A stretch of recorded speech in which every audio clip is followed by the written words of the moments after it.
Marcus Thompson had faced enemy fire, survived explosions, and led men through impossible missions. As a Special Forces sergeant, he was trained to handle anything. But when he found his daughter Luna, the little girl whose photo he'd carried through every dangerous mission, curled up in a dog kennel barely big enough for a medium-sized pet, her body so twisted from the cramped space that she couldn't uncurl her legs, the decorated war hero collapsed to his knees and wept like a broken man. Sergeant Marcus Thompson, 29 years old and steel-hardened by 3 combat deployments, had never been the type to cry. His hands, scarred from shrapnel and calloused from weapon handling, could field strip an assault rifle in darkness, but they trembled when he video-called his daughter Luna. Marcus was Special Forces, the kind of soldier who dropped behind enemy lines and completed missions that didn't officially exist. His unit called him Ice because nothing seemed to shake him. But beneath the tactical vest and combat medals lived a father who carried a worn photograph in his breast pocket. Every night, in whatever foxhole or forward operating base he found himself, Marcus would stare at that picture of Luna blowing out candles on her 4th birthday cake, her eyes bright with pure joy. While his fellow soldiers talked about leave plans involving bars and parties, Marcus talked about tea parties and bedtime stories. He'd spent countless hours planning the surprise birthday party he'd throw when he returned home. Luna Thompson had just turned 6. Though her small frame made her look younger, she had inherited her father's determination and her late mother's gentle spirit. Before Marcus deployed, Luna had been the kind of child who collected beetles in mason jars and gave them elaborate names. Her room had been a universe of imagination, walls covered with crayon masterpieces depicting dragons, castles, and always a soldier daddy coming home. She'd had a collection of stuffed animals, each with detailed backstories. Luna was the child who would save half her Halloween candy for daddy when he comes home, and who insisted on leaving a light on because daddy might get scared in the dark. Her preschool teacher described her as an old soul with a young heart. She'd been a chatterbox, constantly asking questions about everything from why the sky was blue to whether worms had feelings. Her laughter had been infectious, her curiosity boundless. The broken little girl now trapped in darkness was barely recognizable as that joyful child. The memories felt like scenes from someone else's life now. Marcus could still picture those Sunday mornings when Luna would sneak into his bed at dawn, whispering, "Daddy, let's make pancakes." They'd stumble to the kitchen together, Luna standing on her stepping stool, helping by getting more flour on herself than in the bowl. She'd narrate every step. "Now we add the magic ingredient. That's love, Daddy." Their afternoon adventures had been legendary. Marcus would pack snacks, and they'd explore hiking trails, Luna collecting special rocks while peppering him with endless questions. "Daddy, do you think butterflies dream? Why don't trees walk around?" Bedtime had been sacred time. Marcus would read to Luna from her picture books, doing different voices for each character. She'd always beg for just one more story, and he could never say no. The house had echoed with her laughter, her songs, her constant imagination. Every surface had been covered with her artwork, and Marcus had proudly displayed each masterpiece. The deployment orders arrived on a Tuesday. Luna had just started kindergarten and was bursting with stories about her new friends and the class hamster named Mr. Nibbles. The timing was devastating. Luna's mother had died in a car accident 18 months earlier, leaving father and daughter clinging to each other. Now the military was calling Marcus away when Luna needed stability most. His commanding officer was firm. "Thompson, we need our best operators for this mission. It's not optional." That night, Marcus sat Luna down in her bedroom. "Daddy has to go help some people who are in trouble," he explained. "But who's going to help me?" Luna asked, her small hand finding his. "Someone very special is going to take care of you while I'm gone, and I promise I'll come back to you." Sarah Matthews seemed like a gift from heaven. She'd been Marcus's mother's best friend, had known Luna since birth, and had helped care for the little girl after her mother's death. Sarah was a widow with grown children who lived far away. "Aunt Sarah always makes the best cookies," Luna had said when Marcus explained the arrangement. Sarah's house was perfect, a safe neighborhood, fenced backyard, and a spare bedroom she prepared for Luna. She painted it pink and filled it with toys and books. "I've always thought of Luna as the granddaughter I never had," Sarah told Marcus. "We're going to have wonderful adventures together. Don't you worry about a thing." The paperwork made Sarah Luna's legal guardian, with access to $2,200 monthly for Luna's care. "You take care of your daddy," Sarah whispered to Luna at the airport. "I'll take such good care of you." For the first 8 months, everything seemed wonderful. The changes began so subtly that even Marcus, had he been there, might have missed them initially. Sarah's voice during video calls remained warm and cheerful, but there were small inconsistencies that began to add up. The homemade cookies Luna used to rave about disappeared from their conversations. The art projects they'd supposedly been working on were never shown on camera. When Marcus asked to see Luna's room, there was always a reason why that wasn't possible. It was being cleaned, redecorated, or Luna was shy about showing it. More concerning were the changes in Luna herself. The chatty, energetic child who used to dominate their video calls became increasingly quiet. She'd answer Marcus's questions with short responses and rarely initiated conversation. When he asked about school, friends, or activities, she'd glance off camera before answering. "Luna's just adjusting," Sarah would explain when Marcus expressed concern. "She's been a bit withdrawn lately, missing you terribly, but we're working through it together." The monthly financial reports Sarah sent seemed reasonable on the surface: groceries, clothing, school supplies, medical expenses. But Luna appeared to be losing weight despite claims of hearty meals, and her clothes looked increasingly worn despite receipts for new purchases. Most troubling were Luna's drawings, which Sarah occasionally showed during calls. Gone were the bright, imaginative scenes of dragons and castles. Instead, Luna drew dark pictures of small figures in boxes, often colored entirely in black crayon. What Marcus couldn't see was the deliberate campaign of abuse that began after the first year. Sarah had grown tired of the charade and resentful of the responsibility that Luna represented. The beautiful pink bedroom became storage space. Luna was moved to a small, windowless basement room with just a thin mattress on the floor. But even that wasn't enough for Sarah's growing cruelty. She discovered that the old dog kennel in the basement, a large wire crate that had housed her deceased German Shepherd, was the perfect tool for control. "Bad children don't deserve beds," Sarah would say, forcing Luna into the cramped kennel as punishment for minor infractions. Spilling water meant 4 hours in the kennel. Speaking too loudly meant overnight confinement. Eventually, the kennel became Luna's regular sleeping place. The kennel was barely 3 feet long and 2 feet high, sized for a medium dog, not a growing child. Luna had to curl into a fetal position to fit, her knees pressed against her chest, her neck bent at unnatural angles. The wire floor left painful impressions on her skin. Sarah derived sick satisfaction from Luna's silent suffering. The once vibrant child learned to speak only when spoken to eat scraps without complaint, and to endure hours of physical agony without crying. Mrs. Dorothy Chen lived next door and had raised 5 children of her own. Something about the Matthews house bothered her. She'd noticed that Luna, who used to play in the backyard with such joy, had completely disappeared from view. The child's bicycle sat rusting in the garage. When Mrs. Chen did glimpse Luna, the child appeared thin and skittish. "How's little Luna doing?" Mrs. Chen asked Sarah during a chance encounter. "Oh, she's fine," Sarah replied quickly. "Just going through a difficult phase. You know how children grieve differently." At Roosevelt Elementary, Luna's teacher, Miss Patricia Williams, had growing concerns. The bright child who'd started first grade had become withdrawn and anxious. Luna rarely spoke in class, never played at recess, and seemed constantly tired. Most alarming was Luna's behavior during lunch. She would eat with desperate urgency, as if afraid it would be taken away. When other children offered snacks, Luna would look terrified and refuse, whispering she wasn't allowed extra food. Miss Williams called Sarah about these concerns, but was met with reasonable explanations. "Luna's having adjustment difficulties," Sarah would say. "Her father's deployment has been very hard on her."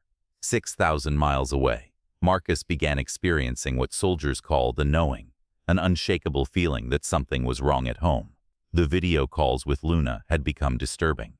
His once chatty daughter now spoke in monosyllables, her eyes never meeting the camera. She'd grown noticeably thinner, though Sarah insisted she was just stretching out as she grows. Most troubling were the lies. Luna would mention things: a school trip, a friend's party, a new toy that Sarah would later deny ever happened. When Marcus addressed these discrepancies, Sarah became defensive. "I think deployment stress is making you paranoid," Sarah told him. "Luna is perfectly fine. You're imagining problems that don't exist." But Marcus's combat-honed instincts were screaming that his daughter was in danger. Her voice had become smaller, more frightened. The spontaneous laughter that used to punctuate their calls had vanished. The financial reports also troubled him. Sarah's expenses increased monthly, but Luna appeared to be lacking necessities. When he asked for recent photos, there were always excuses. Late at night, Marcus would study that worn photograph of Luna's birthday and know with absolute certainty that his little girl was suffering. The final video call broke Marcus completely. Luna appeared on screen looking skeletal, her clothes hanging off her tiny frame. Dark circles shadowed her eyes, and she held herself with the careful stillness of someone in constant pain. "Hi, Daddy," she whispered, her voice barely audible. "Hello, sweetheart. How's my princess doing?" Luna glanced off camera nervously before answering. "I'm okay. Are you taking good care of Aunt Sarah for me?" Another nervous glance. "Yes, Daddy." "Luna, baby, can you tell me about your favorite thing you did this week?" For a moment, Luna's face crumpled as if she might cry. Then she looked directly into the camera with haunted eyes and whispered, "I can't remember anything good, Daddy. I can't remember anything good at all." The call ended abruptly, but those words echoed in Marcus's mind like gunshots. Within hours, he was in his commanding officer's tent, requesting emergency leave. "Sir, something's wrong with my daughter. I can feel it in my bones. I need to go home now." Colonel Rodriguez looked at Marcus's service record. 3 deployments, 2 Purple Hearts, commendations for valor. "You've never asked for anything, Thompson. If you say you need to go, then you go. Emergency leave approved." 24 hours later, Marcus was on a military transport, flying toward a truth that would shatter his world. Marcus's key still worked in Sarah's front door. He'd called from the airport to let her know he was coming, but she'd claimed to be taking Luna to a doctor's appointment. "Such a wonderful surprise," she'd said brightly. "We'll be back this evening. Can't wait to see you." But it was only 2 in the afternoon when Marcus quietly entered the house. The silence struck him immediately. This should have been a home filled with the sounds of childhood, but it felt as sterile and lifeless as a morgue. He moved through the main floor, noting how perfect everything looked, how untouched. There were no toys visible, no children's books, no artwork on the refrigerator. It was as if no child lived here at all. Then he heard it, a soft whimpering coming from somewhere below. Marcus followed the sound to a basement door he'd never noticed before.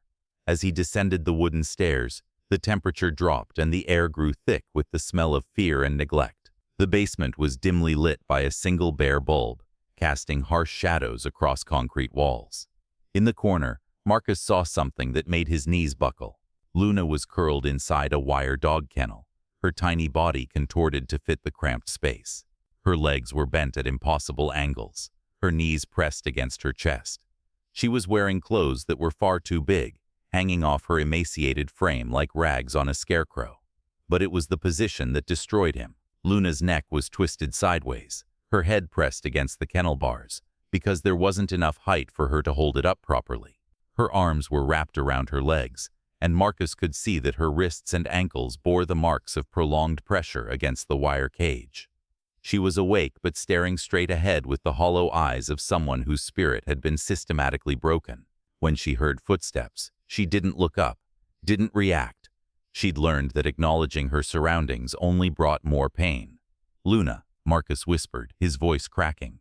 Slowly, as if she didn't trust her own ears, Luna turned her head toward the sound. When she saw her father, her eyes widened with an expression of pure disbelief. "Daddy." The word came out as barely a breath. "Are you real?" Marcus dropped to his knees beside the kennel, his hands shaking as he worked to unlatch the wire door.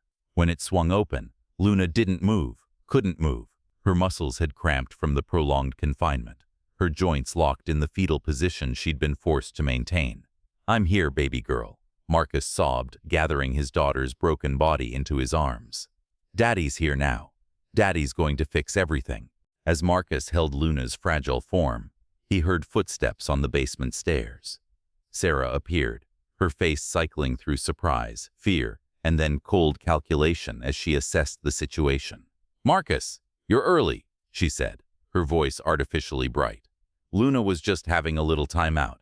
She's been very difficult lately, and sometimes children need firm discipline. Get away from us." Marcus's voice was deadly quiet as he stood, still cradling Luna against his chest. His daughter felt like she weighed nothing, all bones and hollow spaces where a healthy child should have substance. "Now, Marcus, you don't understand the situation," Sarah continued, backing toward the stairs. "Luna has developed some serious behavioral problems. She lies constantly, steals food, refuses to follow basic rules.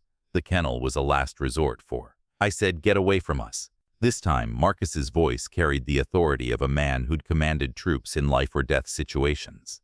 Sarah's mask finally slipped, revealing the cold cruelty underneath.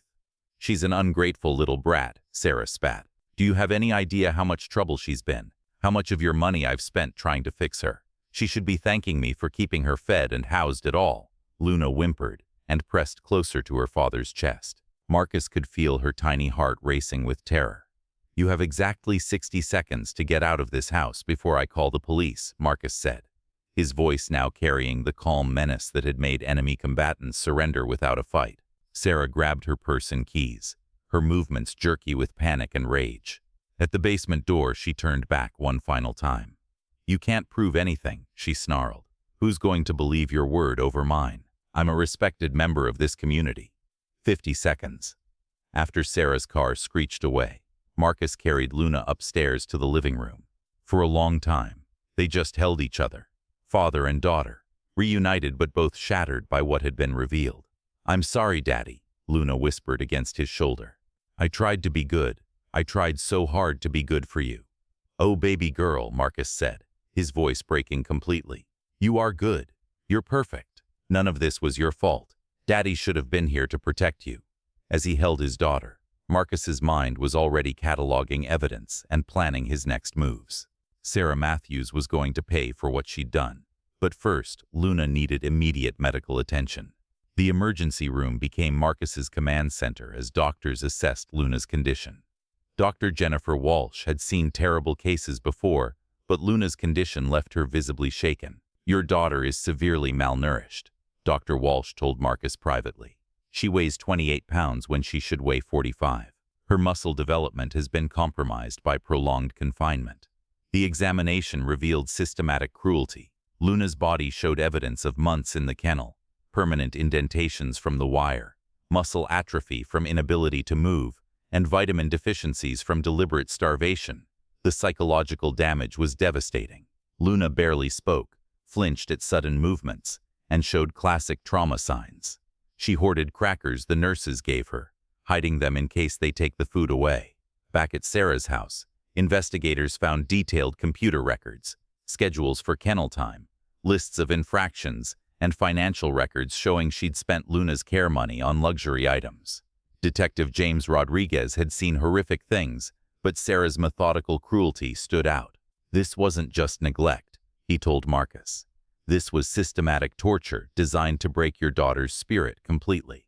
Of the nearly $5,000 Marcus had sent for Luna's care, less than $8,000 had actually been spent on the child. Sarah had vanished after fleeing the house, but within 48 hours, federal authorities had tracked her to a motel 3 states away. She was arrested on charges of child abuse, child endangerment, kidnapping, fraud, and conspiracy, crimes that could result in decades in prison. Marcus hired Elizabeth Carter, a former prosecutor, who specialized in child welfare cases and had a reputation for being absolutely ruthless when it came to protecting children. "We're not just seeking justice for Luna," Carter explained. "We're making sure this monster never gets the chance to hurt another child." The case attracted immediate media attention when the story broke. The image of a decorated Special Forces sergeant returning from combat to find his daughter imprisoned like an animal struck a nerve with the American public. Veterans organizations, child advocacy groups, and ordinary citizens rallied around Marcus and Luna. Social media campaigns using Justice for Luna spread across platforms, with thousands sharing their own stories of childhood abuse and demanding better protection for military families. The hashtag trended for weeks, keeping Luna's story in the public eye. The military launched its own investigation into how the guardianship arrangement had been approved with so little oversight. The scandal reached Congress, leading to hearings about the protection of military families and the need for better monitoring of children left in guardian care during deployments. The public response was swift and overwhelming. Mrs. Chen, the neighbor who'd sensed something was wrong, came forward with her observations, tears streaming down her face as she told reporters, "I knew something wasn't right, but I didn't want to interfere. I'll never forgive myself for not doing more."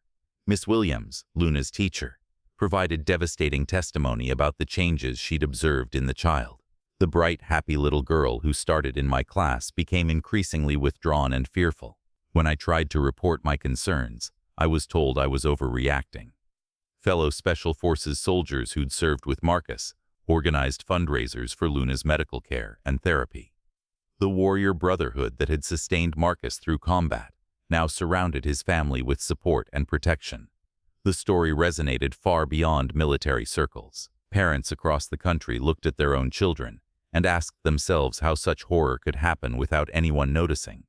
Child welfare organizations used Luna's case to push for legislative changes and increased funding for protective services. Veterans groups organized rallies demanding justice for Luna and better support for military families dealing with deployment separations.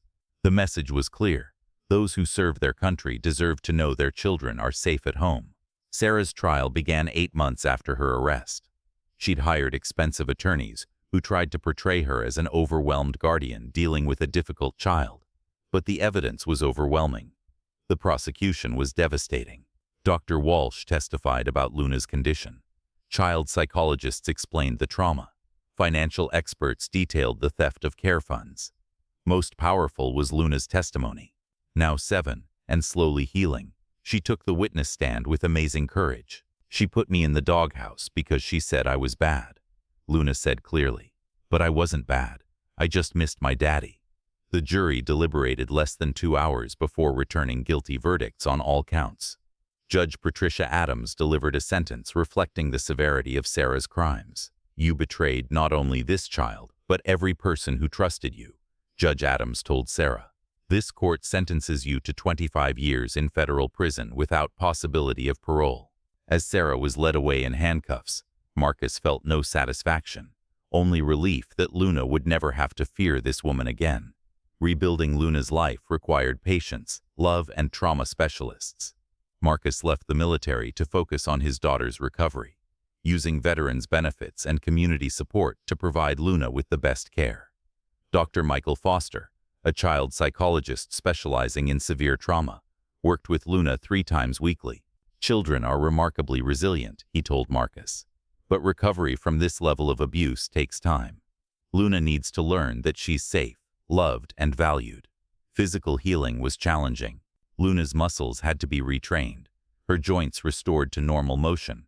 She needed careful nutrition to regain healthy weight, and pressure sores from the kennel required ongoing treatment. Emotional recovery was more complex. Luna suffered severe PTSD, nightmares, anxiety attacks, and overwhelming fear of enclosed spaces.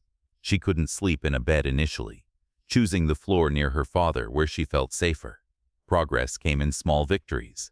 The first laugh at a cartoon, the day she asked for seconds at dinner, the morning she woke up without checking if her father was still there. Gradually, glimpses of the old Luna emerged. She started drawing again, playing with toys, asking questions about the world, showing interest in books and stories. Luna's story became a catalyst for change. Marcus and Luna began speaking at conferences about their experience, advocating for better protection of military children and improved oversight of guardianship arrangements. "Every child deserves to be safe," Marcus would tell audiences, Luna standing beside him. "When parents serve their country, the country has an obligation to protect their children." The military implemented new protocols for monitoring guardianship arrangements. Schools received training on recognizing abuse signs and reporting concerns effectively. Luna, now thriving with her father, had become a symbol of resilience. Her recovery proved that even the worst damage could heal with love, support, and time. "Bad things happened to me," Luna said during speaking engagements, her voice steady. "But I'm okay now. because my daddy came home and people helped us. Every kid should have someone who loves them and keeps them safe. The little girl who had once been trapped in a dog kennel was now helping ensure other children would be protected. Her voice, once silenced by fear, had become a powerful force for justice. Marcus looked at his daughter, healthy, happy, healing, and knew that love had triumphed over cruelty. Luna's story would continue inspiring change, ensuring her suffering had not been in vain. No child should ever be forced to sleep in a dog kennel. But when such horrors occur, Luna and Marcus's story proves recovery is possible. Justice can prevail, and love can overcome even the darkest cruelty.